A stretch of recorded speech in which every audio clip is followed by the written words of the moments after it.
আসসালামু আলাইকুম সকলকে। একটা কবিতা আবৃত্তি করতে খুব ইচ্ছে করছে। এটি সুনীল গঙ্গোপাধ্যায়ের পাহাড় চূড়ায়। চলুন আপনার শোনাই। অনেকদিন থেকেই আমার একটা পাহাড় কেনার শখ,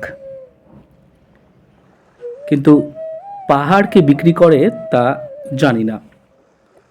যদি তার দেখা পেতাম, দামের জন্য আটকাতো না।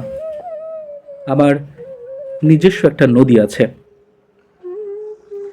সেটা দিয়ে দিতাম পাহাড়টার বদলে। কেনা জানে পাহাড়ের চেয়ে নদীর দামই বেশি। পাহাড় স্থানু, নদী বহমান। তবু আমি নদীর বদলে পাহাড়টাই কিনতাম, কারণ আমি ঠকতে চাই। নদীটা অবশ্য কিনেছিলাম একটা দ্বীপের বদলে। ছেলেবেলায় আমার বেশ ছোট্ট খাট্ট ছিমছাম একটা দ্বীপ ছিল, সেখানে অসংখ্য প্রজাপতি।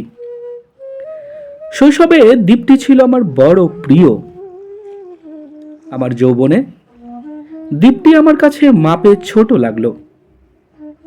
প্রবহমান ছিপছিপে তনি নদীটি বেশ পছন্দ হলো আমার। বন্ধুরা বলল, ওইটুকু একটা দ্বীপের বিনিময়ে এত বড় একটা নদী পেয়েছিস, খুব জিতেছিস তো মায়েরি। তখন জয়ের আনন্দে আমি বিহ্বল হতাম। তখন সত্যি আমি ভালোবাসতাম নদীটিকে। নদী আমার অনেক প্রশ্নের উত্তর দিত, যেমন, বলতো আজ সন্ধেবেলা বৃষ্টি হবে কিনা। সে বলতো, আজ এখানে দক্ষিণ গরম হাওয়া। শুধু একটি ছোট্ট দ্বীপে বৃষ্টি, সে কি প্রবল বৃষ্টি, যেন একটা উৎসব। আমি সেই দ্বীপে আর যেতে পারি না।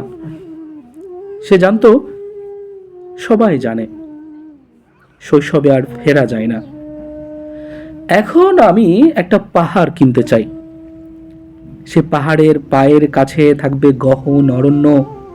আমি সেই অরণ্য পার হয়ে যাব, তারপর শুধু রুক্ষ কঠিন পাহাড়। একেবারে চূড়াই, মাথার খুব কাছে আকাশ, নিচে বিপুলা পৃথিবী, চরাচরের তীব্র নির্জনতা। আমার কণ্ঠস্বর সেখানে কেউ শুনতে পাবে না। আমি ঈশ্বর মানি না, তিনি আমার মাথার কাছে ঝুঁকে দাঁড়াবেন না। আমি শুধু 10 দিককে উদ্দেশ্য করে বলবো, প্রত্যেক মানুষই অহংকারী। এখানে আমি একা। এখানে আমার কোনো অহংকার নেই। এখানে জয়ী হবার বদলে ক্ষমা চাইতে ভালো লাগে। হে 10 দিক, আমি কোনো দোষ করিনি, আমাকে ক্ষমা করো। শুক্রিয়া, সাথে ধন্যবাদ। সুনীল গঙ্গোপাধ্যায়ের এই পাহাড় চূড়াই কবিতায় অসাধারণ কিছু ভাব রয়েছে। সত্যি অসাধারণ লাগে।